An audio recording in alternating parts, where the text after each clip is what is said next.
5 minute کا مدرسہ۔ اسلامی تاریخ۔ مہاجر و انصار میں بھائی چارہ۔ مکے کے مسلمان جب کفار و مشرکین کی تکلیفوں سے پریشان ہو کر صرف اللہ، اس کے رسول اور دین اسلام کی حفاظت کے لیے اپنا مال و دولت، ساز و سامان اور محبوب وطن چھوڑ کر مدینہ منورہ ہجرت کر گئے، اس موقع پر رسول اللہ صلی اللہ علیہ وسلم نے ان مسلمانوں کی دلجوئی کے لیے آپس میں بھائی چارہ قائم فرمایا اور مہاجرین یعنی وہ صحابہ کرام جو مکہ مکرمہ سے ہجرت کر کے مدینہ چلے گئے، ان میں سے ایک ایک کو انصار یعنی وہ صحابہ کرام جنہوں نے مدینہ منورہ میں مہاجرین کی نصرت و مدد کی، ان کا بھائی بنا دیا۔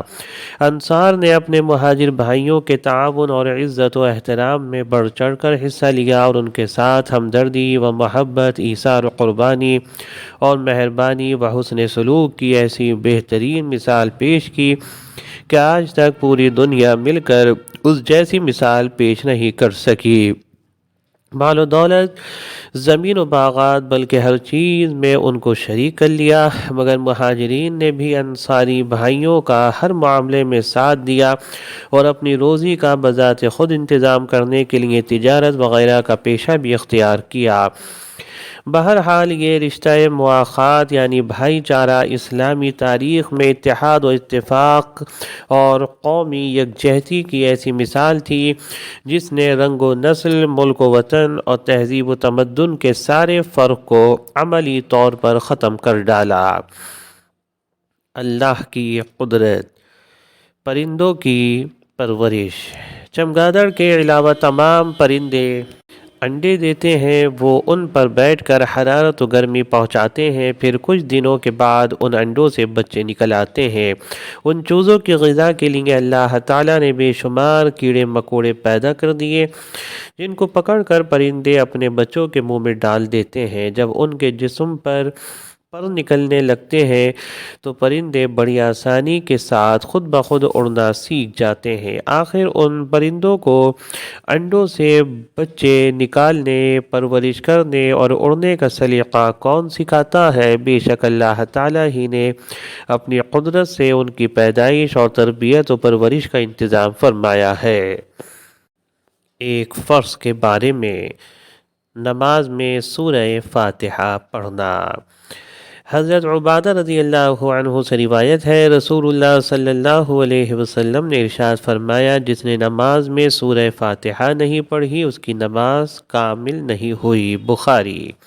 فائدہ: آدمی جب تنہا نماز پڑھے تو اس پر فرض نماز کی پہلی 2 رکعتوں میں اور سنت و نوافل کی تمام رکعتوں میں سورہ فاتحہ پڑھنا واجب ہے۔ ایک سنت کے بارے میں۔ رکوع میں ہاتھوں کو گھٹنوں پر رکھنا۔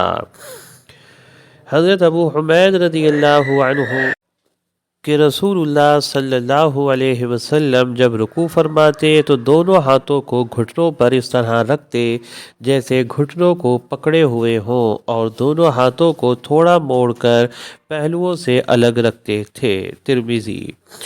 ایک اہم عمل کی فضیلت۔ شرم و حیا ایمان کا جز ہے۔ حضرت ابو ہریرہ رضی اللہ عنہ سے روایت ہے، رسول اللہ صلی اللہ علیہ وسلم نے فرمایا، ایمان کے 60 اوپر یا 70 سے کچھ زائد شعبے ہیں۔ سب سے افضل لا الہ الا اللہ پڑھنا ہے اور سب سے کم درجہ راستے سے تکلیف دہ چیز کا ہٹا دینا ہے، اور شرم و حیا ایمان کا حصہ ہے۔ مسلم۔ ایک گناہ کے بارے میں۔ انصاف نہ کرنے کا وبال۔ حضرت معقل بن یسار رضی اللہ عنہ سے روایت ہے، رسول اللہ صلی اللہ علیہ وسلم نے فرمایا، جو شخص میری امت کی کسی چھوٹی یا بڑی جماعت کا ذمہ دار بنے پھر ان کے درمیان عدل و انصاف نہ کرے تو اللہ تعالیٰ اس کو اوندھے منہ جہنم میں ڈال دے گا۔ طبرانی کبیر۔ دنیا کے بارے میں دنیا مومن کے لیے قید خانہ ہے۔ رسول اللہ صلی اللہ علیہ وسلم نے فرمایا دنیا مومن کے لیے قید خانہ ہے اور کافر کے لیے جنت ہے۔ مسلم۔ ابو ہریرہ اس کے راوی تھے۔ فائدہ: شریعت کے احکام پر عمل کرنا، نفسانی خواہشوں کو چھوڑنا، اللہ اور اس کے رسول کے حکموں پر چلنا نفس کے لیے قید ہے، اور کافر اپنے نفس کے ہر خواہش کو پوری کرنے میں آزاد ہے، اس لیے گویا دنیا ہی اس کے لیے جنت کا درجہ رکھتی ہے۔ آخرت کے بارے میں جنتیوں کے داہنے ہاتھ میں نامہ اعمال۔ قرآن میں اللہ تعالیٰ فرماتا ہے جو دائیں ہاتھ والے ہوں گے، کیا کہنا ان دائیں ہاتھ والے کا، وہ عیش کریں گے کانٹوں سے پاک بیریوں کے باغ میں، تہ بتہ کیلے لگے ہوئے ہوں گے، لمبا لمبا سایہ ہوگا، بہتا ہوا پانی ہوگا، اور کثرت سے میوے ہوں گے جو نہ کبھی ختم ہوں گے اور نہ ان پر پابندی لگائی جائے گی، اور وہاں اونچے اونچے فرش ہوں گے۔